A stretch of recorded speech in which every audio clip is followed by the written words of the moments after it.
Welcome everyone, welcome to prep with me. Prep with me এর আরও একটা free সেশনে, ফ্রি ক্লাসে তোমাদের সকলকে স্বাগত জানাই। তো প্রেপ উইথ মি একটা নতুন ক্লাস শুরু করেছে, তোমরা জানো, যেখানে আমরা ফ্রিতে অ্যাবস্ট্রাক্ট পয়েন্ট নিয়ে পরে আলোচনা করছি। এবং যেখানে আমরা আলোচনা এর আগের দিন করেছিলাম, এখন বিল্ডিং ম্যাটেরিয়ালস নিয়ে আলোচনা হচ্ছে অ্যাকচুয়ালি। আগের দিন আলোচনা করেছিলাম রক নিয়ে, পরে রকের কিছু পার্টস আমি আলোচনা করেছিলাম, কিছু কোশ্চেন, কী ধরনের কোশ্চেন আসতে পারে সেগুলো নিয়ে আলোচনা করেছিলাম। এবং এই ভিডিওগুলো টোটালি হচ্ছে তোমাদের জন্য ফ্রি, এবং এই ফ্রি ভিডিওগুলো তোমাদের এখানে আসতে থাকবে এবং তোমাদেরকে এডুকেট করতে থাকবে যে কোন কোন জায়গাগুলো পড়ার দরকার রয়েছে, কোন জায়গাগুলো তোমাদের দরকার, সেগুলো অবশ্যই কিন্তু এখানে আমরা বলে থাকি বা বলবো। তো তোমরা নিশ্চয়ই এর যে টাইটেলটা রয়েছে আর কি আমাদের ইউটিউবে ভিডিওটার, তো সেই টাইটেলটা অলরেডি পড়ে ফেলেছো। সেটা হচ্ছে অ্যাবস্ট্রাক্ট পয়েন্টের ডিসকাশন। তো অ্যাবস্ট্রাক্ট পয়েন্ট মানে হচ্ছে কোনো কিছু কিন্তু আমরা ডাইরেক্টলি যাব না যে এটার পর এটা, এটার পর এটা, এরকম নয়।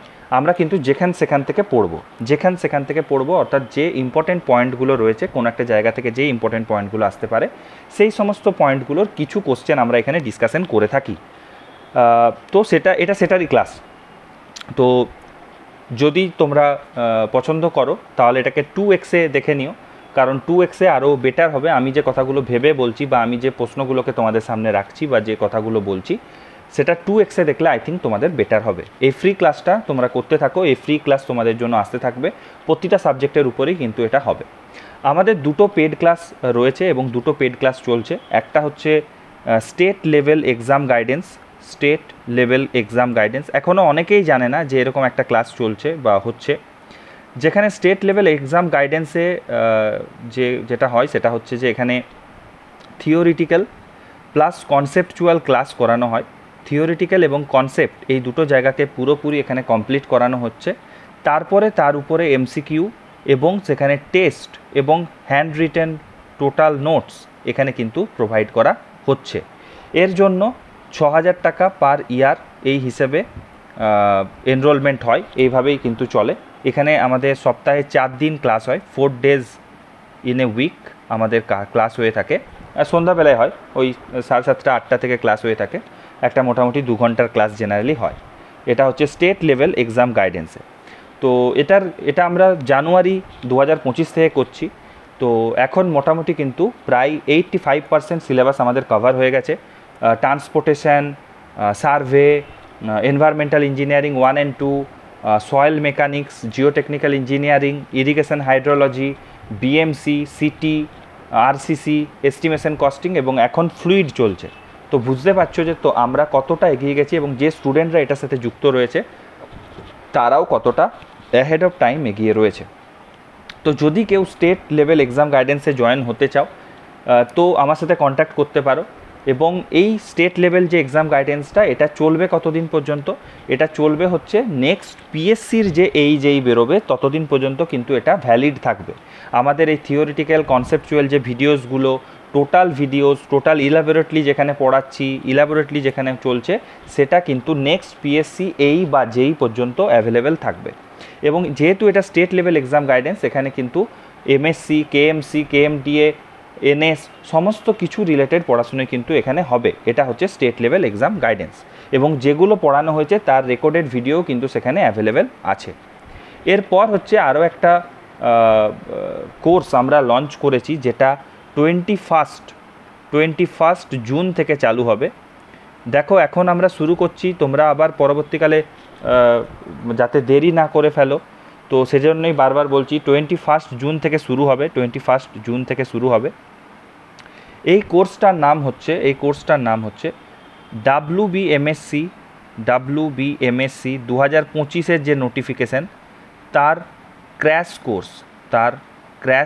কোর্স।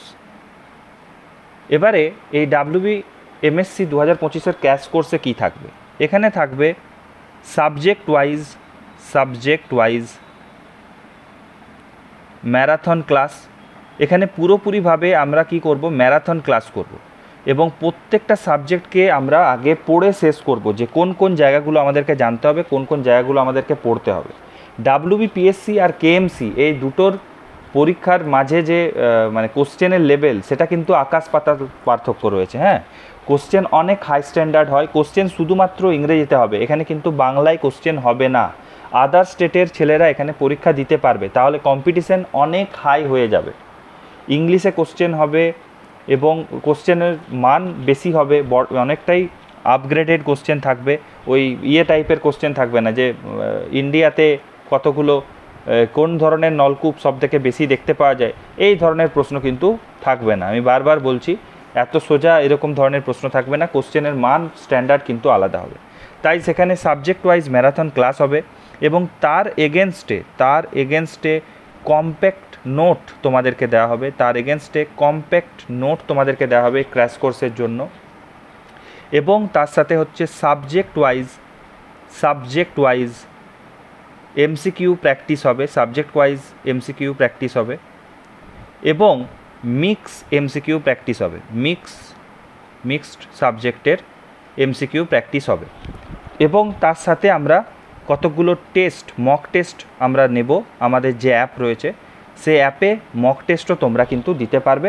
হোপফুলি আমি 10টা সেটের বা 15টা সেটের আমি চিন্তাভাবনা করেছি যে এই 10 থেকে 15টা সেটের আমরা টেস্ট আমরা নেব। এছাড়া ছোটোখাটো টেস্ট তো হতেই থাকবে, সেগুলো অবশ্যই থাকবে, ছোটোখাটো টেস্ট, সেগুলো তোমরা এখানে দিতে পারবে। আচ্ছা, এর ক্লাস কদিন হবে? এর ক্লাস 3 দিন হবে, ফ্রাইডে, স্যাটারডে অ্যান্ড সানডে, এই 3 দিন এর ক্লাস হবে। ওই সেম 7:30 বা 7:45 থেকে জেনারেলি 9:30 বা এরকম একটা টাইম আমরা ধরে থাকি, এরকম রাতের বেলাতে ক্লাস হবে, যাতে সকল যারা কাজের সাথে যুক্ত রয়েছে তারা যেন এসে এই টাইমে ক্লাসগুলো করতে পারো। যদি এক্সট্রা ক্লাস থাকে, I will provide the extra class. এবং লাইভ যে ক্লাসগুলো হবে তার রেকর্ডেড ভিডিও কিন্তু অ্যাপে অ্যাভেলেবেল থাকবে। এর জন্য তোমাদেরকে রিটেন অ্যান্ড ইন্টারভিউ পুরোটাই আমি তোমাদেরকে এই কোর্সের ভিতরে কভার করব। রিটেন অ্যান্ড ইন্টারভিউ পুরোটাই আমি এই কোর্সের ভিতরে তোমাদেরকে প্রোভাইড করব। এবং তার জন্য এখানে আমি লিখে দিই, এই ইন্টারভিউ গাইডেন্সটা তো প্রথমেই লাগবে না। ইন্টারভিউ গাইডেন্সটা তোমাদের যখন তোমাদের ডাক আসবে, তার সাথে আমরা ইন্টারভিউ গাইডেন্সটাকে অ্যাড করে দেবো। এই রিটেন এবং ইন্টারভিউ এই দুটোকেই আমি প্রোভাইড করব, এবং তার জন্য তোমাদেরকে পে করতে হবে কনসলিডেটেড পে। একদম কনসলিডেটেড পে হচ্ছে 3500 টাকা। 3500 টাকা পে করলেই তোমরা এই সমস্ত কিছু, এই ক্র্যাশ কোর্সের সমস্ত কিছু, note, marathon classes, live classes, recorded classes, MCQ practice, subject wise mixed MCQ practice, test, mock test 10টা থেকে 15টা, এটা 15টাও হতে পারে, 15টা সেটের পুরো ফুল টেস্ট তুমি দিতে পারবে। এবং ইন্টারভিউ গাইডেন্সও তার সাথে তোমার কিন্তু যুক্ত থাকবে এই 3500 টাকার ভিতরে। তাহলে খুব দেরি না করে 21 তারিখ থেকে এটা আমাদের শুরু হচ্ছে। অনেকেই জানি আমাকে ফোন করেছো, অনেকেই কন্ট্যাক্ট করেছো, তারা জয়েন হয়ে যেও, আর দেরিটা করো না। দেরি করলে কিন্তু সময় পেরিয়ে যাবে। কেএমসি কিন্তু 3 থেকে 4 মাসের ভিতরেই পরীক্ষা নেয়, এটা তোমরা জানো। ফর্ম ফিল আপ আমাদের এই 18 তারিখ থেকে শুরু রয়েছে, 8 তারিখ বা 7 তারিখ মনে হয় শেষ। তো তোমরা ফর্ম ফিল আপ করে ফেলো এবং তার সাথে সাথে কিন্তু প্রিপারেশানে যুক্ত হয়ে যাও। এবং এটা একটা বিটেক লেভেলের পরীক্ষা, ডিপ্লোমা লেভেলের পরীক্ষা, যেখানে বিটেক এবং ডিপ্লোমা দুজনেই তোমরা এলিজেবল সেখানে পরীক্ষাটা দেওয়ার জন্য। তাহলে বুঝতেই পারছো যে কতটা কম্পিটিশান হবে। আর ডিপ্লোমা সিলেবাসটাকে তোমাদেরকে তাড়াতাড়ি করে শেষ করে নিতে হবে। তার এখানে কিন্তু বিটেক এবং ডিপ্লোমা দুজনেই কিন্তু হচ্ছে এখানে অ্যাভেলেবেল পরীক্ষাটা দেওয়ার জন্য। তোমরা দুজনেই কিন্তু এখানে পরীক্ষাটা দিতে পারবে, তোমরা দুজনেই হচ্ছে এলিজেবল। তো ডিপ্লোমার যে সিলেবাস রয়েছে, সেই ডিপ্লোমা সিলেবাসের এগেনস্টে ডিপ্লোমা সিলেবাস রয়েছে, আর ডিপ্লোমা আর বিটেক দুজনেই কিন্তু তোমরা এখানে পরীক্ষা দিতে পারবে। প্লাস আর হায়ার যদি হয়, অর্থাৎ এমটেকও যদি হয়, তারাও কিন্তু পরীক্ষা দিতে পারবে। তো competition will be very high, very tough. তাই বারবার বলছি, দেরি না করে সময়টাকে কাজে লাগাও, কনসিস্টেন্সি রাখো, পড়াশোনাটার সাথে যুক্ত হয়ে যাও। এর বেশি কথা আমি আর বলবো না, এরপর আমরা ডাইরেক্ট চলে যাব পড়াশোনাতে। আচ্ছা, আজকের আমাদের যে অ্যাবস্ট্রাক্ট পয়েন্টার নিয়ে আমরা আলোচনা করব। আচ্ছা, সরি, এখানে যে কথাটা বলতে ভুলে গেলাম, সেটা হচ্ছে তোমরা কন্ট্যাক্ট কোথায় করবে। আমি বারবার বলেছি, কন্ট্যাক্ট করার একটাই জায়গা রয়েছে, সেটা হচ্ছে 8345024034।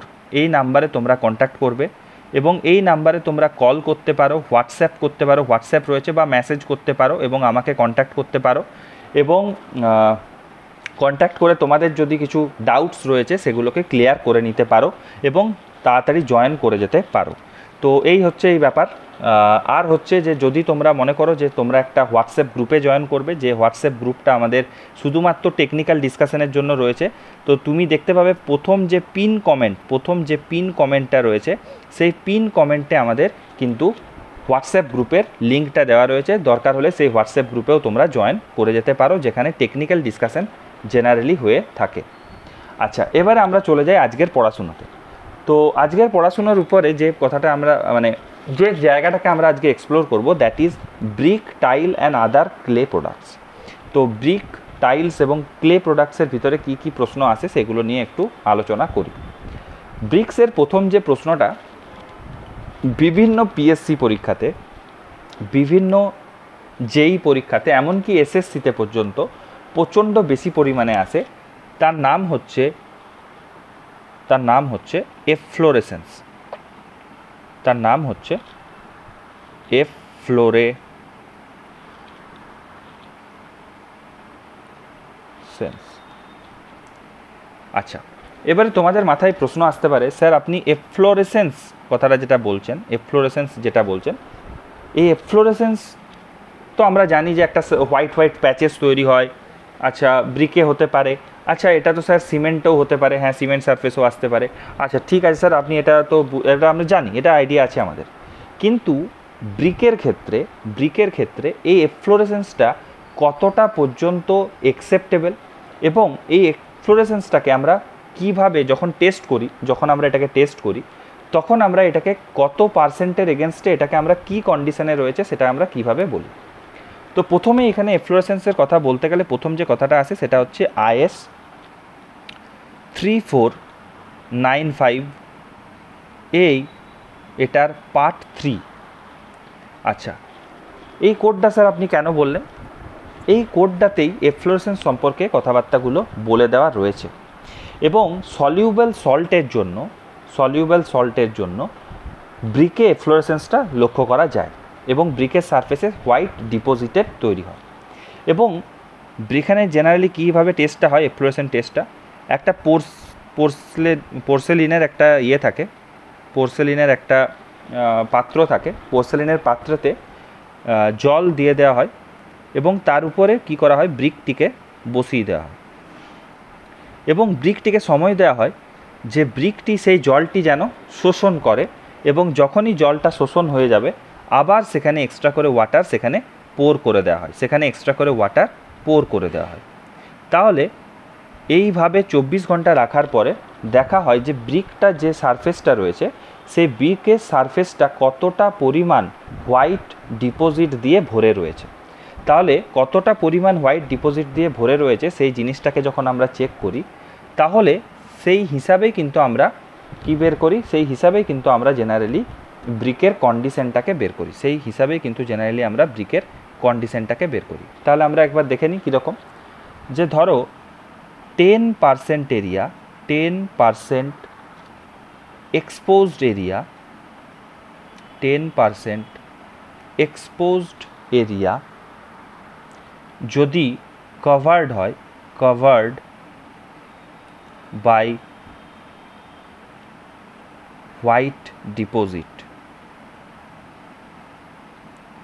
10% এক্সপোজড এরিয়া যদি কভার্ড হয়ে যায় উইথ হোয়াইট ডিপোজিট, তখন সেই কন্ডিশনটাকে আমরা বলি স্লাইট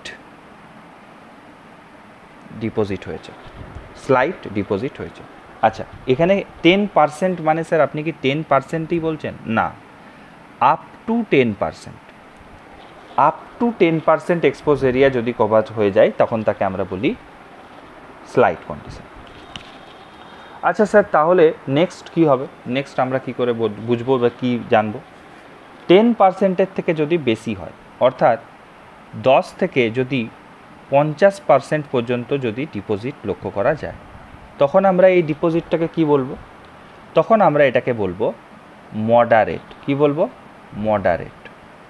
আচ্ছা, তাহলে স্যার আপনি বললেন যে 10% পর্যন্ত যদি পৌঁছায় তখন তাকে আমরা বলছি যে স্লাইট, আর যদি 10%-এর থেকে বেশি হয়ে যায় অর্থাৎ 10-এর থেকে 50% অবধি যদি যায় তখন তাকে আপনি বলছেন মডারেট। আচ্ছা ঠিক আছে, এবার ধরুন স্যার যদি 50-এর বেশি হয়ে যায় তখন কি হবে? 50-এর বেশি হয়ে যায় বলতে 50 অবধি যেতে পারে বা 50-এর বেশিও হয়ে যেতে পারে। তো 50-এর বেশি যদি হয়ে যায় তখন আমরা জেনারেলি যেটা আমরা পাই বা যেটা আমরা বলি সেটা হচ্ছে যে সেই কন্ডিশনটাকে আমরা বলি হেভি কন্ডিশন। কি বলি? Heavy condition. আচ্ছা ঠিক আছে স্যার। আচ্ছা 1 মিনিট আমাকে একটু টাইম দাও।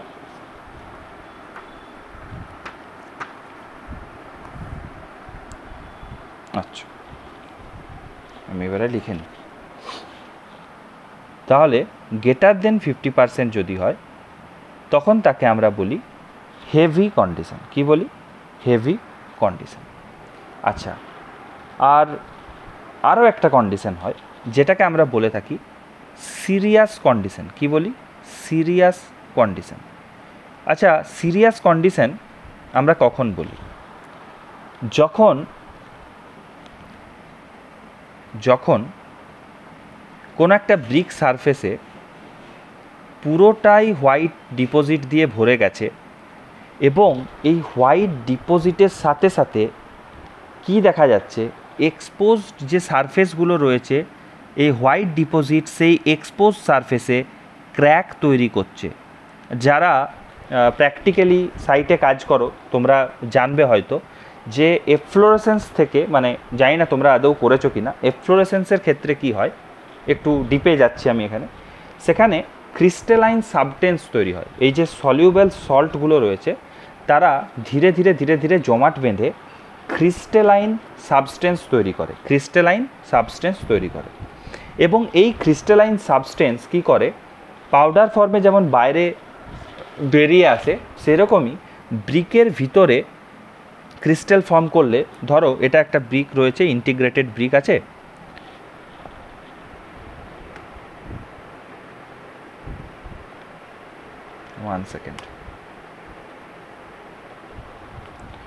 একটা ইন্টিগ্রেটেড ব্রিক আছে। এই ব্রিকের মাঝে একটা ছোট্ট, ধরো এখানে একটা ফ্লন্ট ছিল, এখানে একটা ছোট্ট একটা ভয়েড ছিল, এই জায়গাতে ক্রিস্টালাইন ফর্ম করে গেল। এই জায়গায় যদি ক্রিস্টালাইন ফর্ম করে তাহলে এ কি করবে, এই জায়গাতে কিন্তু একটা এক্সটার্ন মানে ভিতর থেকে বাইরের দিকে বেরিয়ে আসার চেষ্টা করবে এবং ইন্টারনালি একটা ফোর্স দেবে যেটা এই জায়গাটাতে একটা ছোট্ট করে ক্র্যাক তৈরি করবে এবং ক্র্যাক তৈরি করে সে সেখান থেকে বেরিয়ে আসার চেষ্টা করবে। এই যে কন্ডিশনটা হয় সেই কন্ডিশনটাকে আমরা বলি সিরিয়াস কন্ডিশন। কি বলি? Serious condition. তাহলে এফ্লোরেসেন্সের থেকে কি প্রশ্ন আসতে পারে? এফ্লোরেসেন্স থেকে প্রশ্নটা আসতে পারে যে আপনি মানে আমরা যে কন্ডিশনের কথাগুলো এখানে বললাম তার ভিতরে যেটা আসতে পারে সেটা হচ্ছে যে 0% যদি কোথাও এফ্লোরেসেন্স হয় 0%, তাহলে সেটাকে আমরা বলি নীল কন্ডিশন। যদি 0 থেকে 10-এর ভিতরে থাকে তাহলে আপ টু 10 সেটাকে আমরা স্লাইট বলি। যদি সেটা 10 থেকে 50-এ যায় তখন তাকে আমরা মডারেট বলি। 50-এর বেশি হলে তাকে আমরা হেভি বলি। আর যখন সেখানে 50-এর বেশি হয় এবং ক্র্যাক তৈরি করে, ক্রিস্টালাইন ফর্মেশনের জন্য ক্র্যাক তৈরি হয় এবং হেভি ডিপোজিট অফ সল্ট হয়, সেক্ষেত্রে আমরা এটাকে সিরিয়াস বলে থাকি। আরও একটা প্রশ্ন সম্পর্কে আমরা জেনেছি এখানে, যেটা হচ্ছে যে পোর্সেলিন প্লেট যেটা থাকে সেই পোর্সেলিন প্লেটের উপরে ব্রিকটাকে ইমার্জ করে রাখা হয়ে থাকে, সাবমার্জ নয় কিন্তু, হ্যাঁ, ইমার্জ করে রাখা হয়ে থাকে এবং ইমার্জ করে রাখার পরে সেটাকে আমরা জল দিয়ে দিয়ে বারবার ওটাকে সোক করাই, কতটা জল সোক করতে পারছে। তারপরে আমরা দেখি যে সেখানে হোয়াইট ডিপোজিট কতটা এসেছে, সেটার উপরেই ডিপেন্ড করে পরে আমরা কিন্তু এফ্লোরেসেন্ট টেস্টটা করে থাকি, সেটার উপরে ডিপেন্ড করে আমরা এফ্লোরেসেন্ট টেস্টটা করে থাকি। এছাড়াও আরও একটি প্রশ্ন এখানে আসে, যেটা আসে হচ্ছে অ্যাজ পার IS 1077-এর এগেনস্টে। কী যে কোশ্চেন আসে, কোশ্চেনটা হচ্ছে যে অ্যাকসেপ্টেবল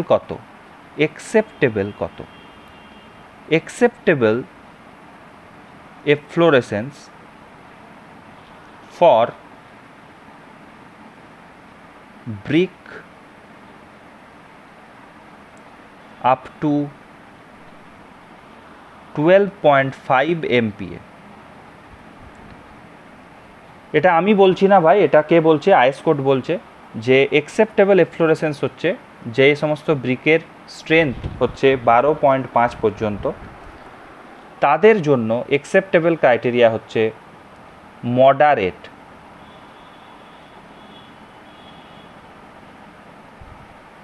তাহলে আরও একটা প্রশ্ন আসবে যে acceptable এফ্লোরেসেন্স for brick above 12.5 MPa সেটা কত? এফ্লোরেসেন্সের ক্ষেত্রে এখানে যেখানে ব্রিক 12.5 MPa থেকে বেশি, তাদের জন্য হচ্ছে স্লাইট। তাহলে আমরা এখানে কি বুঝলাম?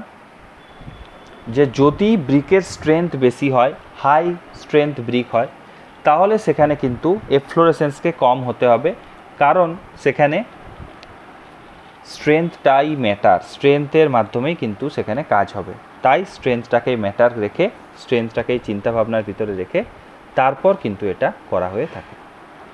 ঠিক আছে, নিশ্চয়ই বুঝতে কোনো অসুবিধা হচ্ছে না। এফ্লোরেসেন্সের পরে আরও একটা জিনিস নিয়ে পরে আলোচনা করতে আমার ইচ্ছে করছে, যেটা তোমাদের সাথে আলোচনা করব, সেটা হচ্ছে যে ওয়াটার অ্যাবজর্পশন। এই প্রসঙ্গিত প্রশ্নও কিন্তু প্রচুর আসে। আচ্ছা, এটা স্লাইড হবে। Water absorption. এবারে প্রশ্নটা হচ্ছে যে ওয়াটার অ্যাবজর্পশনের প্রশ্ন আমাদের পিএসসি জেইতেও এসেছিল। তো ওয়াটার অ্যাবজর্পশন টেস্ট কত আইস কোড ধরে করা হয়? ওয়াটার অ্যাবজর্পশন টেস্ট কত আইস কোড ধরে করা হয়? একটু আগে আমি আইস কোডের একটা আলোচনা করছিলাম, যেটা হচ্ছে IS 3495। এটা হচ্ছে পার্ট 3তে, পার্ট 3 না, সরি, পার্ট 2তে এটা জেনারেলি করা হয়ে থাকে, পার্ট 2 ধরে। আচ্ছা, এটা কিসের হয়? বার্নড ক্লে ব্রিকের হয়ে থাকে। এক্ষেত্রে বার্নড ক্লেকে যে ব্রিকটা থাকে সেটাকে আমরা সোক করাই ইনে কোল্ড ওয়াটার, একটা কোল্ড ওয়াটারে আমরা সোক করাই। আবার দেখো এখানে ভালো করে বোঝো, এখানে আমরা কি করাচ্ছি? ইমার্জ নয়, এখানে কিন্তু আমরা সোক করাচ্ছি, পুরোপুরিভাবে আমরা ডুবিয়ে দিচ্ছি। কতক্ষণের জন্য? আমরা রাখবো for a duration of 24 hours. আচ্ছা, জলের টেম্পারেচার কত থাকবে? টেম্পারেচার থাকবে 27 ডিগ্রি ±2 ডিগ্রি সেলসিয়াস। কটা ব্রিককে নেওয়া হয়ে থাকে? 5টা ব্রিককে স্যাম্পেল জেনারেলি নেওয়া হয়। 5টা ব্রিকের স্যাম্পেলকে নিয়ে তারপর তাতে টেস্ট করা হয়ে থাকে, এবং 24 ঘন্টার হয়ে যাওয়ার পর তাকে ওভেন ড্রাই করা হয়, এবং ওভেন ড্রাই করা হয়ে থাকে 110 ডিগ্রি সেন্টিগ্রেড টেম্পারেচার পর্যন্ত, এবং সেখানে দেখা হয় যে কতটা ওয়েট রয়েছে, এবং সেই ওয়েটের এগেনস্টে, সেই ড্রাই ওয়েটের এগেনস্টে সে কতটা পার্সেন্টেজ ওয়াটার সে অ্যাবজর্ব করছে, সেইটাকে কিন্তু এখানে চেক করে দেখা হয়ে থাকে, আচ্ছা, এরপরে আবার একটা জায়গাতে আমি যাব, সেটার নাম হচ্ছে IS 1077। এই কোডটা এই মাত্রই আমি একটু আগে তোমাদেরকে বলেছি। তাহলে এই কোডটা সম্পর্কে একটা এটুকু তো তুমি বুঝতে শিখেছো যে এই কোডটাতে নিশ্চয়ই স্যার ক্লাসিফিকেশন অফ ব্রিকের উপরে কথাবার্তা আছে, ক্লাসিফিকেশন অফ ব্রিকের উপরে কথাবার্তা এই কোডে রয়েছে। আচ্ছা, তার মানে ব্রিক পড়তে গেলে আমাকে এই কোডটা সম্পর্কে তো স্যার জানতেই হবে। এবারে এখানে একটা কথা আসি, সেটা হচ্ছে যে এই 1077 একটা আইডিয়া দিয়েছে, যেটা একটু আগেই আমরা বলছিলাম, সেটা হচ্ছে F1 বলি আমরা জেনারেলি এটাকে, F1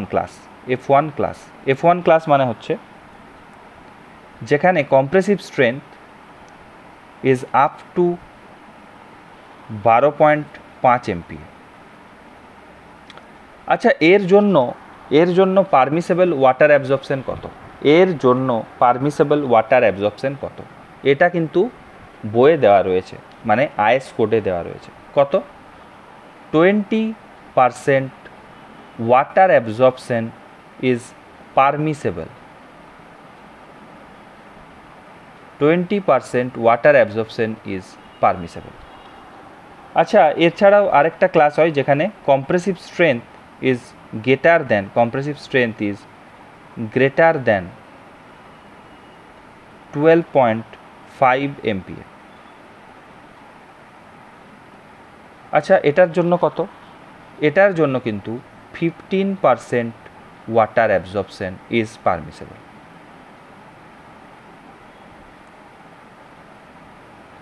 তাহলে দেখো, যেখানে বারবার স্ট্রেংথ বেড়ে যাচ্ছে, যেখানে আমাদের স্ট্রেংথ রিকোয়ারমেন্টটা বেশি, সেই জায়গাতে সবসময় ওয়াটার অ্যাবজর্পশনও কম, অ্যালাওয়েবল ওয়াটার অ্যাবজর্পশন কম, আবার এফ্লোরেসেন্সটাও কিন্তু কম আসতে হবে, এটা কিন্তু একটা মাথায় রেখে চলতে হবে। এরপর আরও একটা জায়গা প্রশ্ন একটা আসে বা যে জায়গা নিয়ে আলোচনা হয় সেটা হচ্ছে স্ট্রেংথ অফ ব্রিক। দেখো, এটা কোনো আইএস কোডের কথা নয়, এটা আমাদের ফিল্ড এবং প্র্যাকটিস আমাদেরকে এটা বলে যে ফার্স্ট ক্লাস ব্রিক মানেই হচ্ছে যে তার কম্প্রেসিভ যে স্ট্রেংথ হবে, তার compressive strength is greater than 10.5 MPa, এবং এর ক্ষেত্রে ওয়াটার অ্যাবজর্পশন কত হয়? এর ক্ষেত্রে ওয়াটার অ্যাবজর্পশন জেনারেলি হয়ে থাকে 20% অফ ড্রাই ওয়েট। আচ্ছা স্যার, এটা কি কোনো আইএস কোডে রয়েছে? এটা কিন্তু কোনো আইএস কোডের কথা নয়, এটা আমাদের ফিল্ড প্র্যাকটিস। আচ্ছা, সেকেন্ড ক্লাস ব্রিক, তাহলে সেকেন্ড ক্লাস ব্রিকের ক্ষেত্রে কত হবে? সেকেন্ড ক্লাস ব্রিকের ক্ষেত্রে কম্প্রেসিভ স্ট্রেংথ হবে হচ্ছে 7 MPa থেকে বেশি। কোনো জায়গাতে এটা 7.5 অনেকে বলে, আমি আবার বলছি, কোথাও এটা মতবিরোধ আছে, 7.5 বলে, বাট 7 MPa থেকে বেশি যদি হয় তাহলেই সেটাকে আমরা বলবো সেকেন্ড ক্লাস ব্রিক। এবং 22% অফ ড্রাই ওয়েট জেনারেলি হচ্ছে এর ওয়াটার অ্যাবজর্পশন লিমিট। এছাড়া আরও একটি ব্রিক আমরা জানি, নাম শুনেছি, সেটা হচ্ছে থার্ড ক্লাস ব্রিক। আচ্ছা, থার্ড ক্লাস ব্রিক তার কম্প্রেসিভ স্ট্রেংথ কত হয়? সেটা হয় গ্রেটার দেন 5 MPa থেকে বেশি হয়, এবং এখানে 25% অফ ড্রাই ওয়েট জেনারেলি হচ্ছে এর water absorption limit. But SSC এবং আরও অনেক পিএসসিতে একটি কোশ্চেন প্রচুর আসে যে কমন বিল্ডিং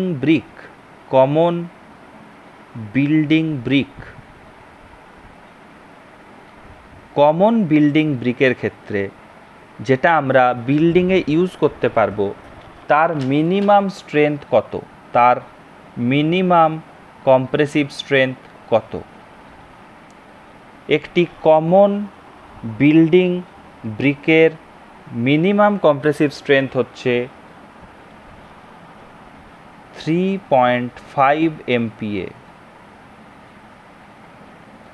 যদি কোনো ব্রিক 3.5 MPa থেকে বেশি হয় তার compressive strength, we can use that brick as a common building brick। আমি একটা কথা বলছি, কমন বিল্ডিং ব্রিক মানেই সেটাকে আমাদেরকে লোড বিয়ারিং ওয়ালে ইউজ করতে হবে বা পার্টিশন ওয়ালে ইউজ করতে হবে, তা কিন্তু নয়। মেক ইট ভেরি ক্লিয়ার যে আমরা অনেক জায়গাতে অনেক কাজে ব্রিক ইউজ করি, ফ্যাট সোলিংয়ে ইউজ করি, আমরা কোথায় ব্রিক কোবাতে ইউজ করি, আমরা অনেক জায়গাতে শাটারিংয়ের কাজে, যেখানে আমরা হিডেন শাটারিং বানাই, হিডেন শাটারিংয়ের কাজে ফাউন্ডেশনে আমরা অনেক জায়গাতে ব্রিক ইউজ করি। ফার্স্ট ক্লাস ব্রিক আমরা ইউজ করি শুধুমাত্র লোড বিয়ারিং ওয়ালে। তাহলে এটা কিন্তু মাথায় রেখে চলতে হবে যে যদি সেখানে বলে যে একটা কমন বিল্ডিং ব্রিক রয়েছে, তার মিনিমাম কম্প্রেসিভ স্ট্রেংথ কত, that will be 3.5 MPa, that will be 3.5 MPa। যাই হোক, ঠিক আছে, আশা করি বোঝা গেছে তোমাদের। এরপরে একটু ব্রিক থেকে বেরিয়ে আসি, একটু ব্রিক থেকে বেরিয়ে এসে একটা অন্য প্রশ্নের দিকে যাই। এই যে প্রশ্নটা আমি করব সেই প্রশ্নটা 2024-এ ইসরোতে এসেছিল। 2024-এ ইসরোতে এই পরীক্ষাতে এই কোশ্চেনটি এসেছিল। বলছে যে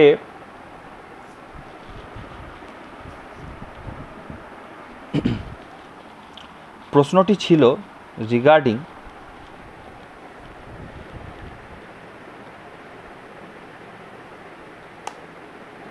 দেখো ইসরো এই সমস্ত প্রশ্ন করছে, তা মানে যে কোনোভাবেই কিন্তু এই প্রশ্নগুলো এসএসসি বা পিএসসিতে আসার চান্সেস অনেক বেড়ে যায়। তোমরা অনেকেই আছো যারা এসএসসিকে টার্গেট করে এগোচ্ছ, অনেকেই পিএসসিকে, অনেকেই এমএসসিকে। তো তাদের সকলকেই বলবো যে তারা কিন্তু এই জায়গাগুলোকে একটু দেখে নিন।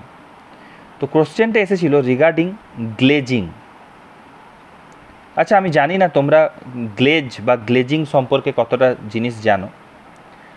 তো গ্লেজিং হচ্ছে, গ্লেজিং কি জানো? যদি কেউ জানো তাহলে একটু চেষ্টা করো যে একটু লেখার। কোথায় লেখার? আমাদের কমেন্ট বক্সে লেখার। যাই হোক, আমি তবু বলে দিচ্ছি তোমাদেরকে যে ব্রিক টাইলস হয়, ব্রিক টাইলস और আর্দেনওয়্যার হতে পারে। আর্দেনওয়্যার মানে মাটির তৈরি জিনিসপত্র। আবার কি হতে পারে? স্টোনওয়্যারও হতে পারে। স্টোনওয়্যার মানে কি? স্টোনওয়্যার মানে হচ্ছে পাথরের তৈরি জিনিসপত্র। এই সমস্ত জিনিসপত্রগুলো ব্রিক টাইলস, আর্দেনওয়্যার, স্টোনওয়্যার, এগুলোকে গ্লেজ করা হয়। আর glazed by a coat of thickness about 0.1 to 0.2 mm applied on the surface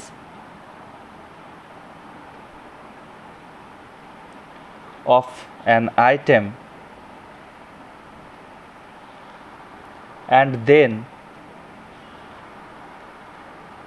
fused into place, ওই প্লেসে ফিউজ করে দেওয়া হয় by burning at high temperature।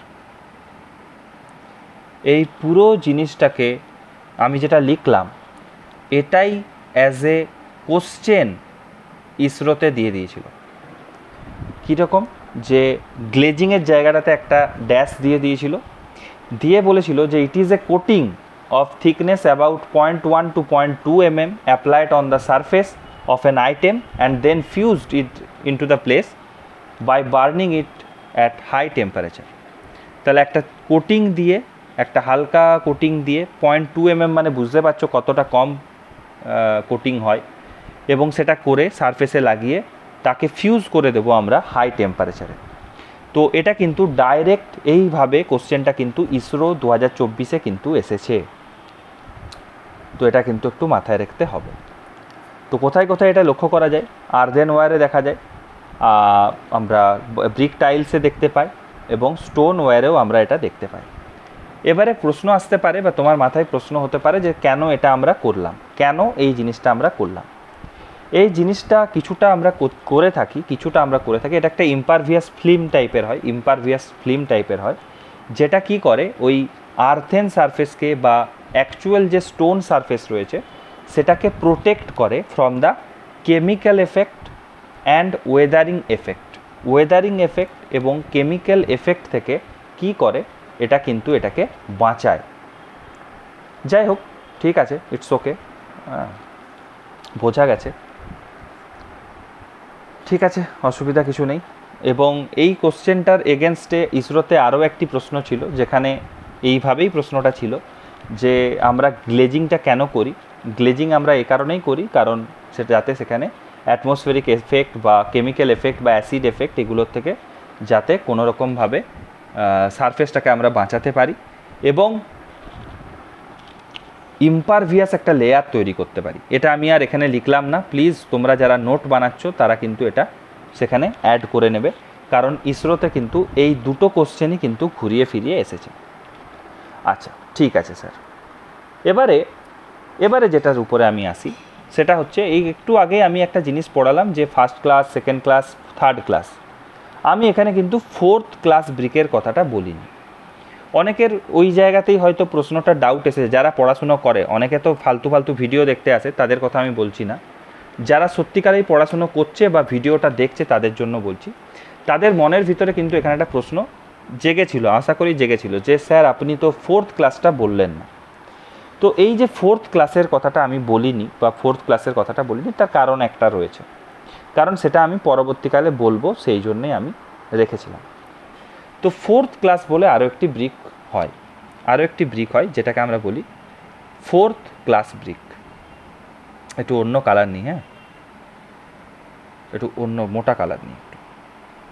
তো ফোর্থ ক্লাস ব্রিক, এটাকে কি আমরা স্যার ঝামা ব্রিক বলি? আচ্ছা তোমরা বলো তো, এটা একটু বলবে তো, যে এটাকে কি আমরা ঝামা ব্রিকও বলতে পারি? আর এই ফোর্থ ক্লাস ব্রিক জেনারেলি হয়ে থাকে over burnt brick. Fourth class brick generally হচ্ছে ওভার বার্ন্ট ব্রিক। ওভার মানে বেশি করে আমরা এটাকে পুড়িয়ে ফেলেছি, যার ফলে কি হয়, এখানে ইররেগুলার শেপ তৈরি হয়। কি তৈরি হয়? ইররেগুলার শেপ তৈরি হয়। আর কি তৈরি হয়? সাইজটাও কিন্তু ইররেগুলার হয়ে যায়, এবং এরা কিন্তু ব্রিটেল হয় ইন নেচার। আচ্ছা স্যার, আপনি তাহলে আমাকে একটু বলুন যে এটাকে আপনি ঝামা ব্রিক বলছেন, ওভারবার্ড ব্রিক বলছেন, ইররেগুলার শেপ সাইজ বলছেন, ব্রিটেল বলছেন, তাহলে আমরা এটাকে ইউজ করব কোথায়? আমরা এটাকে সোলিংয়ের কাজে ইউজ করতে পারি, এটা আমরা লাইম কংক্রিটিংয়ে ইউজ করতে পারি, লাইম কংক্রিটিং অ্যাজ এ এগ্রিগেট হিসাবে। শুনো, আমি সমস্ত কিছু লিখে দিচ্ছি না, প্লিজ যখন পড়তে বসেছো একটু নোটও বানাও। এটা কোথায় ইউজ হয়? অ্যাজ এ এগ্রিগেট লাইম কংক্রিটে ইউজ হতে পারে, অ্যাজ এ রোড মেটাল হিসাবে ইউজ হতে পারে। কি হিসাবে ইউজ হতে পারে? রোড মেটাল হিসাবে ইউজ হতে পারে, ব্রিক কোবা হিসাবে ইউজ হতে পারে। অনেক জায়গাতে আমাদেরকে ওয়াটার প্রুফিংয়ের ক্ষেত্রে ফিলিং করতে হয়, অ্যাজ এ ফিলিং মেটেরিয়াল আমরা এটাকে ইউজ করতে পারি। এছাড়া হচ্ছে লাইম কংক্রিটিংয়ে এটাকে আমরা এগ্রিগেট হিসাবেও কিন্তু ইউজ করতে পারি। লাইম কংক্রিটিংয়ে আমরা এটাকে এগ্রিগেট হিসাবেও ইউজ করতে পারি। চলো, ফোর্থ ক্লাস ব্রিকের কথা গল্প শেষ হয়ে গেল। এবারে আমরা চলে আসি যে যেটাকে আমরা সেকেন্ড ক্লাস ব্রিক বলছি, সেই সেকেন্ড ক্লাস ব্রিকের মানে কোয়ালিটি অফ বার্নিংটা কেমন হবে, এটাও কিন্তু ইসরোর প্রশ্ন। সেকেন্ড ক্লাস ব্রিক যদি হয়, সেকেন্ড ক্লাস ব্রিক বা ফার্স্ট ক্লাস ব্রিকের ক্ষেত্রে এগুলো খুব মেনটেন করা হয়ে থাকে, বাট আমি এখানে সেকেন্ড ক্লাস ব্রিকের কথাই বলছি, যে এটা কিন্তু ওয়েল বার্নড হবে। ওয়েল বার্নড টার্মটা দেখে নাও, ওয়েল বার্নড। কিন্তু ফার্স্ট ক্লাস ব্রিকে যেরকম ওভার বার্নড অ্যাকসেপ্টেবল নয়, এখানে কিন্তু slightly over burned is acceptable. এখানে কিন্তু slightly over burned is acceptable. Okay, এরপরে কি আছে? এর ক্ষেত্রে সবসময় কিন্তু একটা রাফ সারফেস থাকবে। কি থাকবে? একটা রাফ সারফেস থাকবে। আর কি থাকবে? এখানে কিন্তু এটা কিন্তু অবশ্যই হবে ফ্রি ফ্রম লাম্পসের থেকে এখানে কিন্তু এটা ফ্রি হবে, কোনো ক্র্যাক থাকবে না। আচ্ছা, আর কি হবে? আর হচ্ছে এখানে fine compact and uniform texture এখানে কিন্তু লক্ষ্য করা যাবে। হোপফুলি তোমরা বুঝতে পেরেছো, হোপফুলি জিনিসপত্রগুলো সম্পর্কে বোঝা যাচ্ছে। এবারে আরও একটা জিনিসের উপর আমাদের আলোচনা আসা উচিত, যেটা পরীক্ষার হলে বেশিরভাগ জায়গাতেই দেয়, সেটা হচ্ছে প্রচুর পিএসসি, প্রচুর কেএমসি, প্রচুর কি বলবো এসএসসি, অনেক জায়গাতে ওই কোশ্চেনটা এসেছে। ভেরি কমন কোশ্চেন, খুবই মানুষের প্রিয় প্রশ্ন। সেটা হচ্ছে যে মডিউলার ব্রিক আর নমিনাল ব্রিক এই দুটোর কথা আমরা বারবার শুনেছি। তো এই দুটোর কথা নিয়ে আজকে এখন আলোচনাটা করব। যে প্রশ্নটা কিন্তু প্রচুরবার এসেছে যে নমিনাল ব্রিকের সাইজ কত, এরকম দিয়ে দেয় একটা নমিনাল ব্রিকের সাইজ কত, আবার দিয়ে দেয় মডিউলার ব্রিক বা স্ট্যান্ডার্ড ব্রিকের সাইজ কত।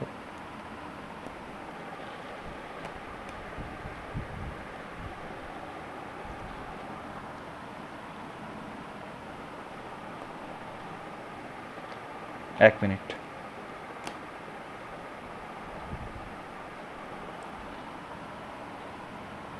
স্ট্যান্ডার্ড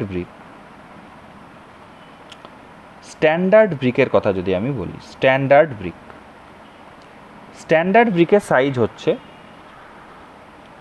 19x9x9 এবং এগুলো প্রত্যেকটা হচ্ছে ইন সেন্টিমিটার। এবং এই ব্রিকটাকে আমরা বলে থাকি মডিউলার ব্রিক বা মডিউলার সাইজ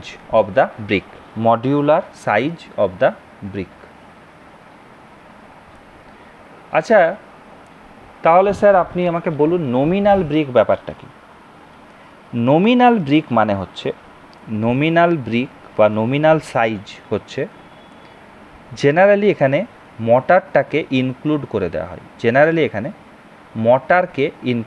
দেওয়া হয়। মর্টারকে ইনক্লুড করা হয় এবং এটাকে বানিয়ে দেওয়া হয় 20x10x10, অর্থাৎ প্রত্যেক দিকেই দেখো মোটামুটি 1 সেন্টিমিটার করে মর্টার দিয়ে দেওয়া হয়েছে।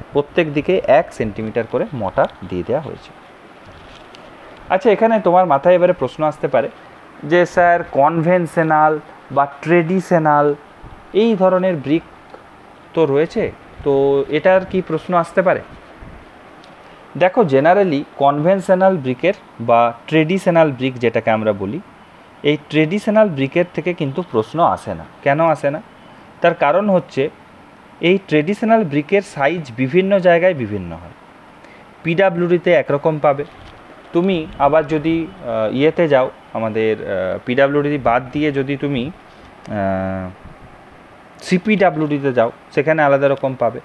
বেঙ্গলে একরকম পাবে, ঝাড়খণ্ডে একরকম পাবে, উড়িষ্যায় একরকম পাবে, দিল্লিতে একরকম পাবে। বাট ট্রেডিশনাল ব্রিকের জন্য যেটা নর্মালি জেনে রাখো, যেটা নমিনাল সাইজ হয়ে থাকে, যেটাকে আমরা নমিনাল সাইজ বলি, that is 9 inch into 4.5 inch into 3 ইঞ্চি, যেটাকে সেন্টিমিটারে যদি আমি কনভার্ট করি, generally as a approximately 23 centimetre, approximately আমি আবার বলছি 23 সেন্টিমিটার, 11.4 সেন্টিমিটার অ্যান্ড 7.6 সেন্টিমিটার। এটা হচ্ছে approx value, that is approx value. এবং এ ট্রেডিশনাল ব্রিকের উপর কোশ্চেন আসে না, কারণ ট্রেডিশনাল ব্রিক বিভিন্ন জায়গায় বিভিন্ন রকমভাবে চেঞ্জেস হয়। আচ্ছা, এবারে প্রশ্নটা আরেকটা ধরনের প্রশ্ন করতে পারে যে আমাদের যে ব্রিক আমরা তৈরি করি, তো ব্রিকের জন্য কত টেম্পারেচার থাকে, ব্রিকের বার্নিংয়ে কত টেম্পারেচার রাখা হয়ে থাকে। তো এটাও খুব কমন একটা প্রশ্ন, এসএসসি জেইতে 2024-এ এই প্রশ্নটা এসেছিল। হ্যাঁ, তো এই প্রশ্নগুলো কিন্তু করে। তো মাথায় রাখবে, যখনই আমরা ব্রিক করব, ব্রিকের জন্য আমাদের রিকোয়ার্ড টেম্পারেচার, বার্নিং টেম্পারেচার লিখি, বার্নিং টেম্পারেচার, এটা রিসেন্ট এসএসসি জেইর প্রশ্ন। বার্নিং টেম্পারেচার ইজ প্রায় 900 থেকে 1100 degree temperature required for low melting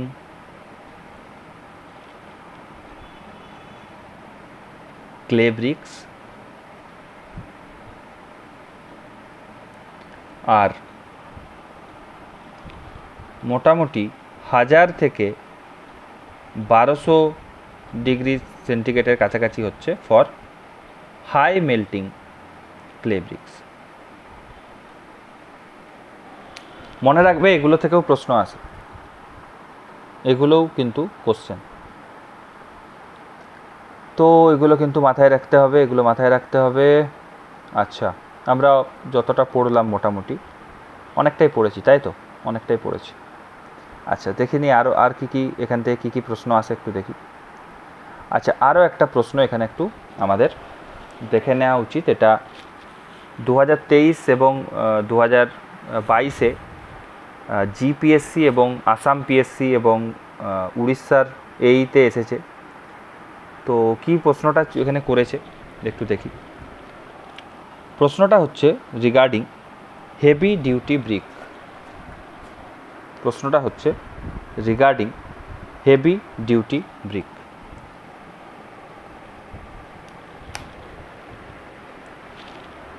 heavy duty ব্রিকের আইএস কোড জানো?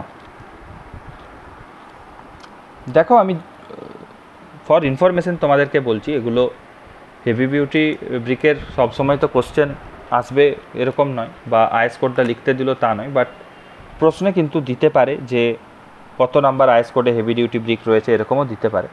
তো হেভি ডিউটি ব্রিকের আইএস কোড হচ্ছে 2180। হ্যাঁ, 2180 হচ্ছে heavy duty burn clay brick. এবং প্রশ্নটা এসেছিল এই হেভি ডিউটি ব্রিকের ক্ষেত্রে। আচ্ছা, হেভি ডিউটি ব্রিককে ইঞ্জিনিয়ারিং ব্রিক বলে, জানো তো? কোথাও যদি হেভি ডিউটি ব্রিক না লেখা থাকে, ইঞ্জিনিয়ারিং ব্রিক লেখা থাকে, তাহলে জেনে রাখবে যে সেটা কিন্তু আমাদের হেভি ডিউটি ব্রিকটাকেই বলছে। এবং হেভি ডিউটি ব্রিকের ক্ষেত্রে বা ইঞ্জিনিয়ারিং ব্রিকের ক্ষেত্রে কি হয়, compressive strength always greater than equals to 40 MPa হতে হবে, 40 MPa হতে হবে। এবং জিপিএসসি এবং আসাম পিএসসি এবং উড়িষ্যা এইতে এই প্রশ্নটা এসেছিল যে হেভি ডিউটি ব্রিকের মিনিমাম কম্প্রেসিভ স্ট্রেংথ কত হবে। তাহলে কত হবে? 40 MPa বা 40 নিউটন পার মিলিমিটার স্কোয়ার। এর সাথে আরও একটা প্রশ্ন আমি তোমাদেরকে এখানে অ্যাড করে দিচ্ছি, আরও একটা জিনিস অ্যাড করে দিচ্ছি। সেটা হচ্ছে যে এই হেভি ডিউটি ব্রিকের ক্ষেত্রে ওয়াটার অ্যাবজর্পশন লিমিট সেটা কত জানো? ওয়াটার অ্যাবজর্পশন লিমিট হচ্ছে less than 10%। Water absorption should be less than 10%। আচ্ছা, এক্ষেত্রে এফ্লোরেসেন্স কত হয় জানো? এফ্লোরেসেন্স শুড বি নীল। আচ্ছা, বোঝা গেছে এটা? ঠিক আছে, এখানে আর এর বেশি এখানে বলা যায়, বাট ঠিক আছে, বলেই দিই, আর একটু তোমাদেরকে আইডিয়া দিই যে এই হেভি ডিউটি ব্রিক জেনারেলি যে হয়, এর যে আচ্ছা, এটা এখানে বলে দিই, বাল্ক ডেনসিটি যেটা হয়, বাল্ক ডেনসিটি, এই হেভি ডিউটি ব্রিকের বাল্ক ডেনসিটি জেনারেলি হয়ে থাকে greater than 2500 KG per M cube. 2500 KG per M কিউবের থেকে বেশি হয় বাল্ক ডেনসিটি। এই হেভি ডিউটি ব্রিকের দুটো ক্লাস হয়। একটা ক্লাস হচ্ছে 400 ক্লাস, মানে হচ্ছে কম্প্রেসিভ স্ট্রেংথ হবে হচ্ছে 40 থেকে 45-এর ভিতরে, 40 থেকে 45-এর ভিতরে। আরেকটা হয় ক্লাস 450, তার মানে হচ্ছে কম্প্রেসিভ স্ট্রেংথ হবে greater than 45 or equals to 45 MPa। তো এটা হচ্ছে এদের টোটাল জিনিস। কি কি কোশ্চেন আসতে পারে, এখানে যাই প্রশ্ন আসবে তার সম্পর্কে তুমি যেন অ্যান্সার করতে পারো, সেটাই আমি তোমাদেরকে এখানে বলে দিলাম, বুঝিয়ে দিলাম। এরপরে আর কি প্রশ্ন আসে এখানে? আর এখানে কি প্রশ্ন আসে গো? দাঁড়া, একটু টাইম দাও। আচ্ছা, এটা তো, এই কোশ্চেনটা তো তোমরা জানো, এটা তো আর আলাদা করে বলে লাভ নেই। সেটা হচ্ছে একটা 1 M কিউব ধরো ব্রিক মেশিনারি আছে, 1 M কিউব ব্রিক মেশিনারি আছে। 1 M কিউব ব্রিক মেশিনারিতে বা 1 M কিউব ব্রিক ওয়ার্কে কতগুলো ব্রিক লাগবে? মডিউলার ব্রিক কতগুলো লাগবে? আমরা জেনারেলি অ্যান্সার করি 500টা। এবারে এই 500 ব্রিক যে লাগবে আমি বললাম, তোমরা এবারে অ্যান্সার করবে যে এই 500টা ব্রিক কি উইথ মোটার না উইদাউট মোটার। পারবে তো অ্যান্সার করতে? যাই হোক, তোমরা তো অ্যান্সার করো না, যাই হোক, অ্যান্সার পারলে এগুলোর প্রত্যেকটার একটা করে অ্যান্সার কিন্তু করো। আমি কিন্তু তোমাদের কমেন্ট পড়ি, আমি জানি যে তোমরা কিন্তু অ্যান্সার করলে তাদের কমেন্টের কিন্তু আমি দেখি। তো প্লিজ একটু ভালো করে অ্যান্সার করার চেষ্টা করো। এই 500টা ব্রিকের যে ভ্যালুটা এটা কিন্তু উইথ মর্টার, এটা কিন্তু উইথ মর্টার ভ্যালু লিখে দিলাম আমি। হ্যাঁ, এটা কিন্তু শুধু ব্রিকের ভ্যালু নয়। এই প্রশ্ন কিন্তু আসাম পিডাব্লিউডি, টিএনপিএসসি এরকম জায়গাতে প্রচুর এই প্রশ্নগুলো কিন্তু এসেছে। আচ্ছা, এরপরে কোশ্চেনটা আমি আরেকটা এখানে বললাম যেটা, যে আরেকটা আইএস কোড নিয়ে পরে যেটা তোমাদেরকে এখানে বলেছিলাম, সেই আইএস কোডের নামটা হচ্ছে আইএস 1077। তো আইএস 1077-এ ক্লাসিফিকেশান অফ ব্রিক যে হয়েছে, এই ক্লাসিফিকেশান অফ ব্রিক কিসের এগেনস্টে হয়েছে? ক্লাসিফিকেশানটা কিসের এগেনস্টে হয়েছে জানো তো? ক্লাসিফিকেশানটা হয়েছে কিসের এগেনস্টে? Average compressive strength. কম্প্রেসিভ স্ট্রেংথের এগেনস্টেই তো আমি বলছিলাম। তাহলে এভারেজ কম্প্রেসিভ স্ট্রেংথের এগেনস্টে এখানে কিন্তু ক্লাসিফিকেশান হয়েছে, এবং এই প্রশ্নটাও কিন্তু একটা পিএসসিতে কিন্তু এসেছে। আচ্ছা আচ্ছা, এরপরে আরও একটা প্রশ্ন, আমি জানি না এরকম প্রশ্ন অনেক সময় হয়তো কেএমসি টেএমসিতে দেয়, এরকম প্রশ্ন একটু ঘুরিয়ে পেঁচিয়ে দিতেই পারে। এবারে আমরা একটু করে রাখি, ঝটঝট করে এরকম প্রশ্ন দিয়ে দিলে তো মুশকিল। তো প্রথম প্রশ্নটা হচ্ছে যে বুল নোজ ব্রিক কোথায় ইউজ হয়? এগুলো একটু আনকমন প্রশ্ন। বুল নোজ ব্রিক, বুল নোজ ব্রিক মানে কি? বাবারে, নোজ বানানটা ভুলে গেল, দাঁড়াও ঠিক করে দিই। বুল নোজ ব্রিক কোথায় ইউজ হয়? বুল নোজ ব্রিক কোথায় ইউজ হয়? আচ্ছা, বুল নোজ মানে কি? বুল নোজ বলতে কীরকম? বুল নোজ মানে কীরকম হয়? বুল নোজ মানে হচ্ছে, ছবিটা একটু যদি 3Dতে আঁকার চেষ্টা করি তাহলে এখানটা এরকম হয়ে যাবে, তাই না? এরকম একটা আসবে, দিয়ে তারপরে নিচ থেকে বেরোবে, যাই হোক এরকম একটা দেখতে হবে। তো এই বুল নোজ ব্রিক আমরা কোথায় ইউজ করি? বুল নোজ ব্রিক কোথায় ইউজ হয়? যেখানে ওয়ান এজ ইজ রাউন্ডেড, একটা এজ রাউন্ডেড থাকে, এটা ইউজ হয়ে থাকে। এখানে ডাইরেক্ট প্রশ্ন আসে যে, এটা কোশ্চেন এসেছে এরকমভাবে যে বুল নোজ ব্রিক ইউজ হয়ে থাকে রাউন্ডেড কুয়েনে। কুয়েন, এবারে কুয়েন কি সেটা আমি অলরেডি আমার স্টেট লেভেল ব্যাচে পড়িয়েছি, এটা আমি এখন ডিসকাস করব না, কারণ সমস্ত কিছু তো এখানে ডিসকাস করতে গেলে পরে চলবে না, সময় হবে না।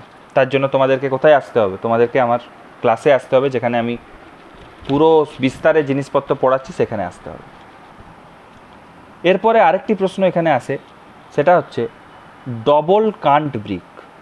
Double cant brick, double cant brick কোথায় ইউজ হয়? ডবল কান্ট ব্রিক কোথায় ইউজ হয়?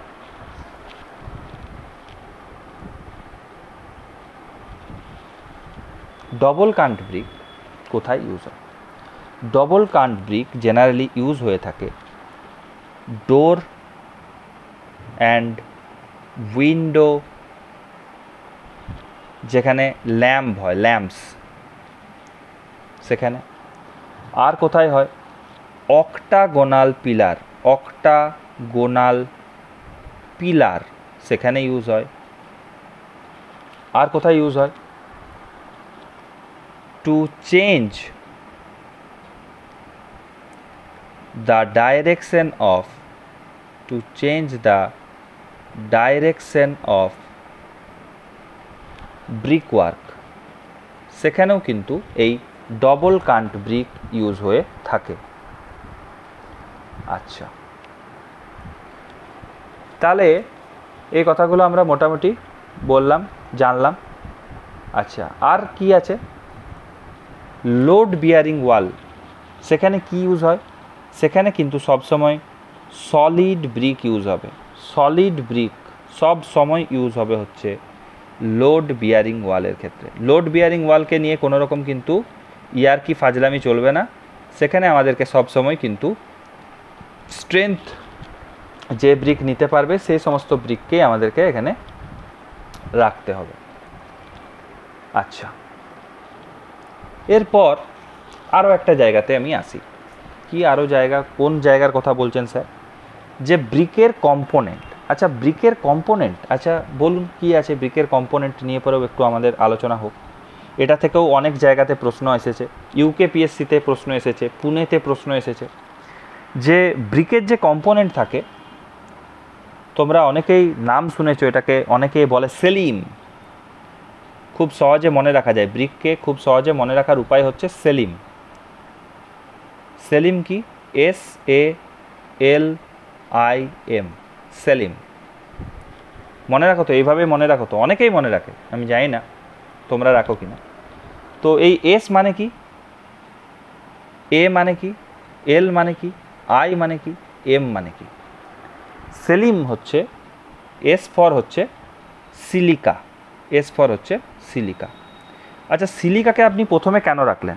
তার কারণ হচ্ছে সিলিকার পার্সেন্টেজটা হচ্ছে সব থেকে বেশি ব্রিকে, প্রায় 50 থেকে 60%।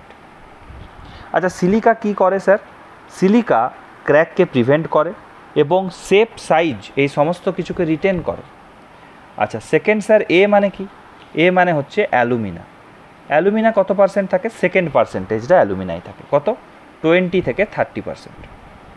আচ্ছা স্যার অ্যালুমিনার কাজ কি? অ্যালুমিনা ব্রিককে প্লাস্টিসিটি, রিকোয়ার্ড প্লাস্টিসিটি প্রোভাইড করে, যার ফলে সে নিজের শেপ ও সাইজটাকে মেনটেন করতে পারে। যদি এক্সেস হয়ে যায় তাহলে কি হবে? শ্রিঙ্কেজ এবং ওয়ার্পিং দেখা দেবে। স্যার এল মানে কি? স্যার এল মানে হচ্ছে লাইম। লাইম কত পার্সেন্টেজ থাকে? লাইম মোটামুটি ওই 4 থেকে 6%-এর কাছাকাছি থাকে। আচ্ছা লাইমের কাজ কি স্যার? লাইমের কাজ টু প্রিভেন্ট সিঙ্কেজ। আচ্ছা আই স্যার কি? আই হচ্ছে আয়রন অক্সাইড। আয়রন অক্সাইডের কাজ তো স্যার আমি জানি মনে হচ্ছে। আয়রন অক্সাইড কত পার্সেন্ট থাকে স্যার? 5% মতো থাকে। আয়রন অক্সাইডের কাজ হচ্ছে হেল্প টু ফিউজ, সমস্ত যে প্রোডাক্টগুলো রয়েছে তাদেরকে ফিউজ হতে সাহায্য করে এবং একটা রেডিশ কালার দেয়। কি দেয়? রেডিশ কালার দেয়। আর সবাইকার শেষে রয়েছে M, and M means magnesia. M means magnesia. আচ্ছা ম্যাগনেসিয়া তো খুব কম পরিমাণে থাকে আমার যেটুকু মনে হয়, তাই তো? তোমাদেরও নিশ্চয়ই মনে হবে, সেটা হচ্ছে 1%-এরও কম। ম্যাগনেসিয়া থাকে 1%-এরও কম। এবং এই ম্যাগনেসিয়া কি করে? একটা মানে খুব হালকা একটা ইয়োলিশ কালার সেখানে দেয়। একটা খুব হালকা ইয়োলিশ কালার ম্যাগনেসিয়া কি করে? ব্রিকে প্রডিউস করে। হালকা একদম একটা ইয়োলিশ কালার দেয়, তাই তো? তাহলে গুড ব্রিকের জন্য কি দরকার? গুড ব্রিকের জন্য কিন্তু গুড অ্যালুমিনা দরকার। বারবার বলছি, গুড ব্রিকের জন্য গুড অ্যালুমিনা দরকার, আর মেজর কোয়ান্টিটিতে দরকার হচ্ছে সিলিকা। গুড ব্রিকের জন্য গুড অ্যালুমিনা দরকার এবং মেজর দরকার হচ্ছে আমাদের সিলিকা, এবং বাকি তো তোমাদেরকে বললাম। আর আরও একটা জিনিস একটু বলে দিই, সেটা হচ্ছে যে ব্রিককে জেনারেলি কীভাবে আমরা তুলে পরে ইউজ করি, কীভাবে বানাই, সেটাও একটু তোমাদেরকে বলে দিই। তোমরা জানো আশা করি, যেটাকে আমরা বলি preparation of clay. Preparation of ক্লের ক্ষেত্রে প্রথমে কি করা হয়ে থাকে? যে ব্রিকটা থাকে তাকে আনসয়েলিং করা হয়। কি করা হয়ে থাকে? আনসয়েলিং করা হয়ে থাকে। আনসয়েলিং মানে কি? আনসয়েলিং মানে হচ্ছে যে যেখান থেকে আমি মাটি সংগ্রহ করব, সেই মাটিটার এটা ধরো মাটি আছে, এটার এক্সিস্টিং লেভেল থেকে আমি উপরের 20 সেন্টিমিটার সয়েলকে সরিয়ে দেবো। উপরের 20 সেন্টিমিটার, টপ 20 সেন্টিমিটার সয়েলকে আমি রিমুভ করব। কি করব? টপ 20 সেন্টিমিটার সয়েলকে আমি রিমুভ করব, এবং এটারই নাম হচ্ছে আনসয়েলিং। এর পরের কাজ কি? এর পরের কাজটা কি? এর পরের কাজটার নাম হচ্ছে ডিগিং। কি নাম? এর পরের কাজটার নাম হচ্ছে ডিগিং। আচ্ছা ডিগিং কি স্যার? ডিগিং মানে হচ্ছে খোঁড়া, মাটিটাকে খোঁড়া। এটা কত দূর পর্যন্ত করব?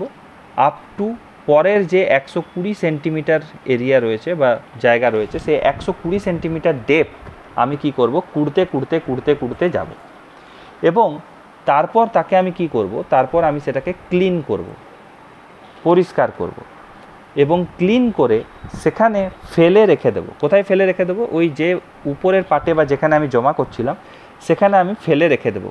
সেটাকে আমরা কি বলবো? সেটাকে আমরা বলবো ওয়েদারিং। ক্লিনিংয়ের পরে ওয়েদারিংয়ের জন্য সেখানে কিছু দিন বা কিছু সপ্তাহ, কিছু মাস সেটাকে আমি ওখানে ফেলে রেখে দেবো, আচ্ছা, এখানে একটা প্রশ্ন অনেক জায়গাতে করেছে যে কিসের জন্য আমরা ওয়েদারিং করি। তো to softening of clay, to softening of clay আমরা ওয়েদারিং করে থাকি। ওয়েদারিং করার পরে নেক্সট যে স্টেপ আসে তার নাম হচ্ছে ব্লেন্ডিং, তার নাম হচ্ছে নেক্সট স্টেপের নাম হচ্ছে ব্লেন্ডিং। আচ্ছা, ব্লেন্ড করলাম, ব্লেন্ড করার পরে নেক্সট যে পার্ট আসে তার নাম হচ্ছে টেম্পারিং। ব্লেন্ডিংয়ের পরে যে নেক্সট পার্ট আসে তার নাম হচ্ছে টেম্পারিং। আচ্ছা, আমরা টেম্পারিংটা কীরকমভাবে করতে পারি? টেম্পারিংটা আমরা দুরকমভাবে করতে পারি, হয় নিডিং করতে পারি। নিড মানে কি? নিডিং মানে হচ্ছে আটা গোঁদা। যেরকম আমরা বাড়িতে দেখো না, মারা আটাটাকে কী করে বানায়, গুঁদে পরে একটা আটার ডেলা তৈরি করে, সেই রকম যে অ্যাকশনটা সেটাকে আমরা বলি নিডিং অ্যাকশন। আর হতে পারে পাগ মিলে, একটা মিলে ঘুরিয়ে ঘুরিয়ে ঘুরিয়ে ঘুরিয়ে ঘুরিয়ে ঘুরিয়ে সেটাকে বানানো হয়, সেটাকে বলা হচ্ছে পাগিং। এই পাগিং এবং নিডিংয়ের পর জেনারেলি ড্রাইং হয়, তারপরে বার্নিং হয়। এই স্টেপগুলো ধীরে ধীরে ধীরে ধীরে থাকে। তো সেগুলো আর এখানে আমি বললাম না, এই কয়েকটা কোশ্চেনই এখানে আসে, এগুলো নিয়ে জানলেই যথেষ্ট। আচ্ছা, এরপরে চলে আসি ব্রিকের কিছু না, মানে যে জায়গা থেকে প্রশ্ন এসেছে ব্রিকের, সেটা হচ্ছে যে ব্রিকের কিছু ডিফেক্ট যেটা জেনারেলি পাওয়া যায়, তো সেই জিনিসপত্রগুলো সম্পর্কে একটু জানি। তো প্রথম যে ব্রিকের প্রবলেমটা সম্পর্কে আমরা নাম শুনেছি প্রচুর, তার নাম হচ্ছে, বা যেটা প্রচুর জায়গাতে প্রচুর এমসিকিউতে এসেছে, তোমরাও জানো, সেটা হচ্ছে প্রচুর এমসিকিউতে এসেছে এটা, সেটা হচ্ছে ল্যামিনেশন। আচ্ছা, ল্যামিনেশনটা কি, এটা মাথার ভিতর তোমাদের আসতে পারে। What is lamination? তো ল্যামিনেশন হচ্ছে একটা থিন ল্যামিনা যেটা ব্রিকের ফেস থেকে উঠে যায়, ব্রিককে উইক বানিয়ে সেখান থেকে উঠে যায়। আচ্ছা, ল্যামিনেশন এই যে ডিফেক্টটা, এটা কেন হয়? কজড বাই, এই ডিফেক্টটা নিয়ে প্রশ্ন আসে এটাই যে caused by entrapped air, caused by entrapped air in void, এবং যার ফলে একটা ল্যামিনা তৈরি হয়, একটা এরকম ব্রিকের উপরে একটা পাতলা পরত তৈরি হয়, এবং সেই পাতলা পরতটা ধীরে ধীরে ধীরে ধীরে ল্যামিনেটেড হয়ে যায়, এক্সপোজ হয়ে যায়, উঠে যায়, এবং ব্রিক স্ট্রাকচারটাকে পাতলা বানিয়ে দেয়। ব্রিক স্ট্রাকচারটাকে পাতলা বানিয়ে দেয়। কি করে? ব্রিক স্ট্রাকচারটাকে পাতলা বানিয়ে দেয়, উইক বানিয়ে দেয়, যার ফলে কি হয়, আমাদের ব্রিকটা মানে ব্রিক যে স্ট্রাকচারটা রয়েছে, সেই ব্রিকের স্ট্রাকচারটা দিনকে দিন কিন্তু ক্ষতিগ্রস্ত হতে থাকে, এবং ক্ষতিগ্রস্ত হতে থাকার জন্য পরবর্তীকালে সেই ব্রিক স্ট্রাকচারটা ওয়েদারিং এফেক্টের ফলে পরবর্তীকালে কিন্তু নষ্ট হয়ে যায় এবং প্রবলেমের মুখে পড়ে, ওয়েদারিং এফেক্টের প্রবলেমের মুখে পড়ে। তো আর কি রয়েছে, আর কোনটা প্রশ্নে আসে? আরেকটি প্রশ্ন আসে যার নাম হচ্ছে ব্ল্যাক কোর। তোমরা কি নাম শুনেছো? আশা করি শুনেছো, শুনবে আশা করি। এর নাম হচ্ছে ব্ল্যাক কোর। আচ্ছা, ব্ল্যাক কোর কেন তৈরি হয়? প্রশ্নগুলো এইভাবেই আসে, কেন তৈরি হয়? ব্ল্যাক কোর হচ্ছে গোটা ব্রিকটা হচ্ছে লাল, গোটা ব্রিকটা হচ্ছে লাল, এবং শুধু ভিতরের মাঝের যে অংশটা সেটা হচ্ছে কালো, ব্ল্যাক। এটা হওয়ার কারণ হচ্ছে ইমপ্রপার বার্নিং, ইমপ্রপার বার্নিং। আর কি হতে পারে? হতে পারে ব্রিকের ভিতরে কার্বন ম্যাটার বেশি রয়েছে, ব্রিকের ভিতরে carbon matter is access,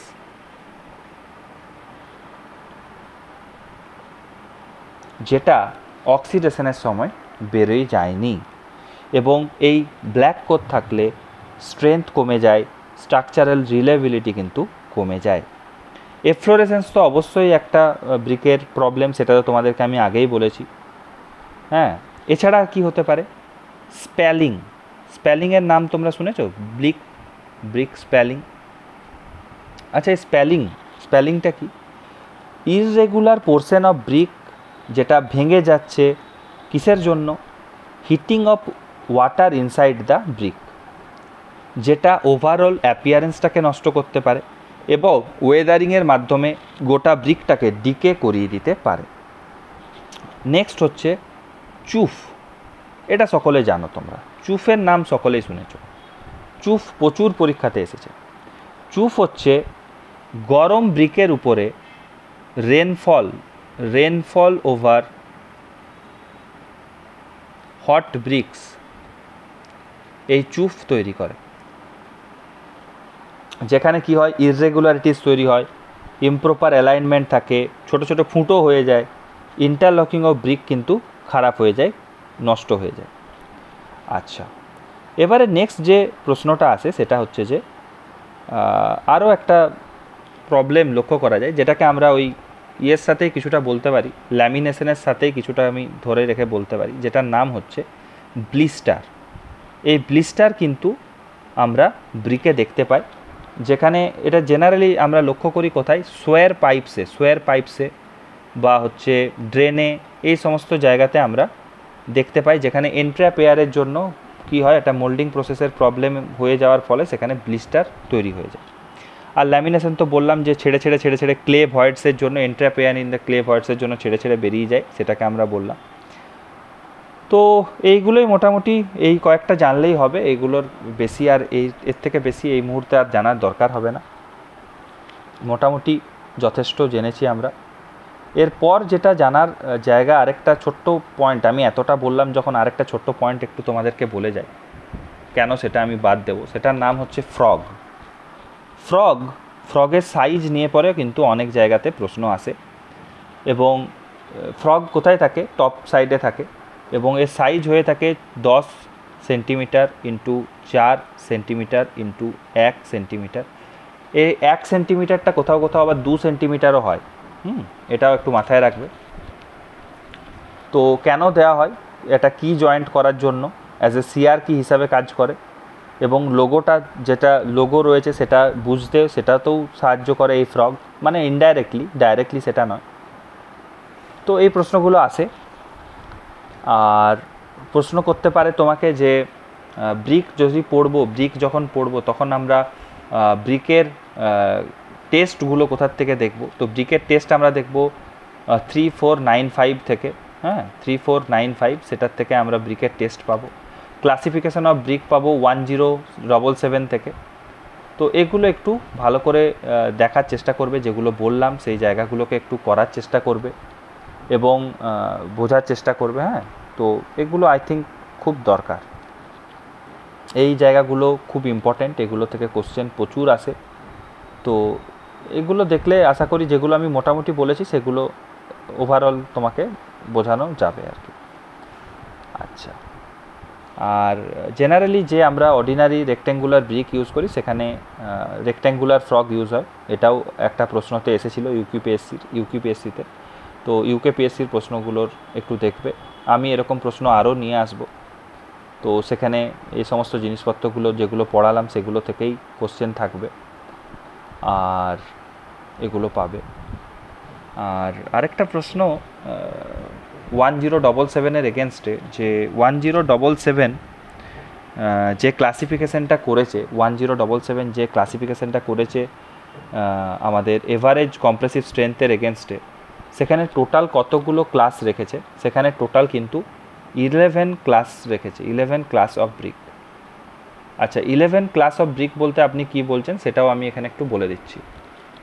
11 class of brick বলতে এটাই বলতে চাইছে যে দেখবে ওখানে তুমি যদি 1077 খোলো, তাহলে দেখতে হবে ক্লাসের উপরে লেখা আছে 35, যার কম্প্রেসিভ স্ট্রেংথ হচ্ছে 35, এরকমভাবে লেখা রয়েছে। 30, যার কম্প্রেসিভ স্ট্রেংথ হচ্ছে 30, তারপরে আছে 25, 20, এবং এদের কম্প্রেসিভ স্ট্রেংথ হচ্ছে 25 এবং 20, এগুলো সব এমপিএ কিন্তু, এমপিএতে।